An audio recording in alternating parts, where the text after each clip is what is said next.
ஜெய் சீதாராம், ஜெய் தாராமாதே.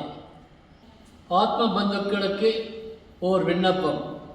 ஒவ்வொரு வருடமும் கார்த்திகை பஞ்சமி என்று திருவோண தீபம் தாயாருக்கு சீர்கொண்டு போவதும் அங்கு திருக்கல்யாண உற்சவம் நடப்பதும் மிக சிறப்பாக நடைபெற்று வருகிறது.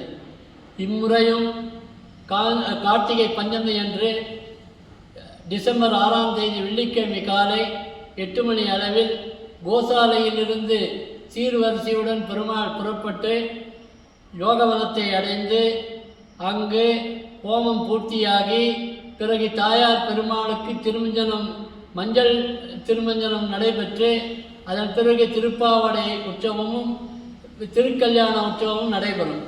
பக்த கோடிகள் அனைவரும் இதில் கலந்து கொண்டு சிறப்பு செய்ய வேண்டுகிறேன். ஜெய் சீதாராம், ஜெய் தாராமாதே.